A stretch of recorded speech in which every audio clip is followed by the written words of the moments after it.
Goal അണ്ണാ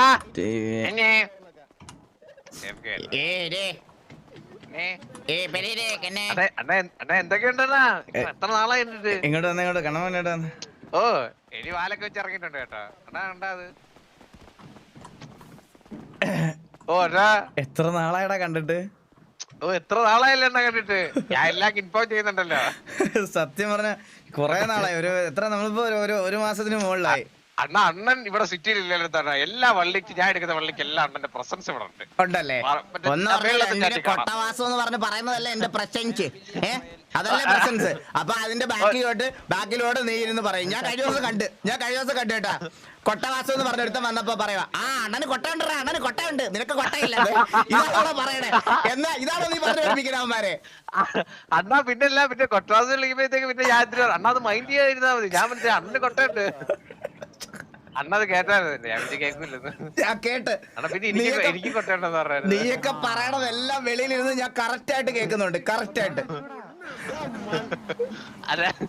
ഒരു 11 ദിവസം ഒരു 11 ദിവസം സമാധാനപരമായിട്ട് ഇന്ന് തന്നെ എന്ത് സമാധാനമായിരുന്നു സിറ്റിക്ക്. ഒരു വള്ളിയില്ല, ഒരു അടിപിടിയില്ല. ഞാനൊരു കാര്യം രഹസ്യമായിട്ട് പറയാനുണ്ട്. വന്ന് നിന്റെ അടുത്ത് മാത്രം ഇടൂ.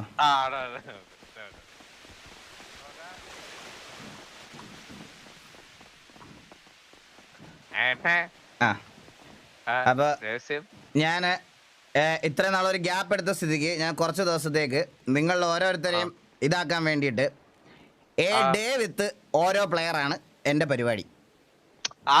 സൂപ്പർ അല്ലേ? അപ്പൊ ആദ്യത്തെ ദിവസം എന്ന് പറയണത് ഡേ വിത്ത് കണ്ണാപ്പിയാണ്.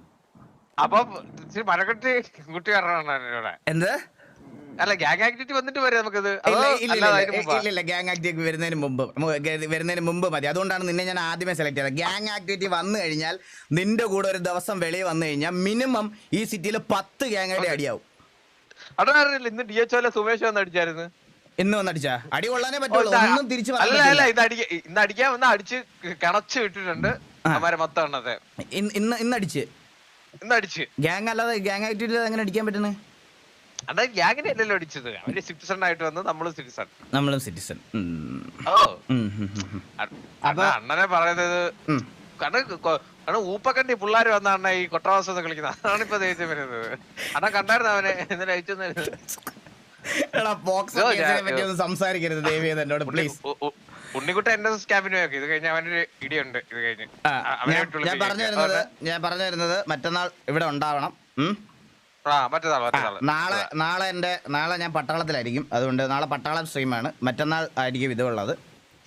ഞാനുണ്ട് പട്ടാളത്തില്. താല്പര്യമില്ല ദേവി ഒരു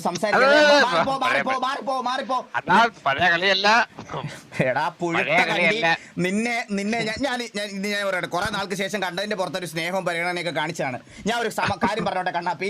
കുറച്ച് നാൾ നിന്റെ ശബ്ദം കേൾക്കാതിരുന്നപ്പോ എനിക്ക് സത്യം പറഞ്ഞ ജീവിതത്തിൽ നല്ല സമാധാനം ഉണ്ടായിരുന്നു. നിന്റെ മറ്റേ തീട്ടം തെറിക്കുന്ന പോലത്തെ നിന്റെ ശബ്ദം ഉണ്ടല്ലോ, അത് കേൾക്കുമ്പോഴേ മനുഷ്യന് ചൊറിഞ്ഞു വരും. ഞാൻ ഒരുപാട് നാൾക്ക് ശേഷം കണ്ടോണ്ട് വെറുതെ വെറുപ്പിക്കേണ്ടെന്ന് വിചാരിച്ചാണ് കുറച്ച് സ്നേഹത്തോടൊക്കെ സംസാരിച്ചേ. വെറുതെ കൊണകൊണാന്ന് പറഞ്ഞോണ്ട് എടുത്ത് വരുന്നത് നിന്നെ എനിക്ക് കാണുന്നത് തന്നെ ഇറിറ്റേഷനാ. സത്യം പറയാലോ. എനിക്ക് കുറച്ച് മനസ്സമാധാനം ഒക്കെ കിട്ടുന്നത് വേറെ എന്തെങ്കിലും ഒക്കെ കളിക്കുമ്പോഴൊക്കെയാണ്. അങ്ങോട്ടൂടെ എഴുന്നള്ളി വരരുത്. എനിക്കത് പറയാനുള്ളൂ. ചന്ദ്രന്റെ 2 മണിക്കൂർ നടന്നേ. ഇപ്പൊ 9 ദിവസത്തേക്ക് അത്രയില്ല ആണല്ലേ? അവൻ 9 ദിവസത്തെ ഫാൻ. 9 ദിവസം ഇല്ല. എന്റെ അണ്ണനായിട്ടുള്ള ദൈവത്തെ ഒന്ന് പൊളിക്കും. എത്ര ദിവസമാണോ എന്തോ. ഞാൻ വെയിറ്റ് ചെയ്യണ അണ്ണനും തിടുക്കുമായിരിക്കുമല്ലേ? ഞാൻ മറ്റേ കല്യാണം കഴിഞ്ഞ് നമ്മൾ ഫസ്റ്റ് നൈറ്റിന് വേണ്ടി വെയിറ്റ് ചെയ്യൂലേ, അതുപോലെ വെയിറ്റ് ചെയ്തിരിക്കും കണ്ണാപ്പി. അത് സൂപ്പർ ആയിരിക്കും. സൂപ്പർ ആയിരിക്കും. അതാണ് പൂമ്പാറ്റയൊക്കെ പറഞ്ഞത് പ്ലസ് ഉണ്ട്.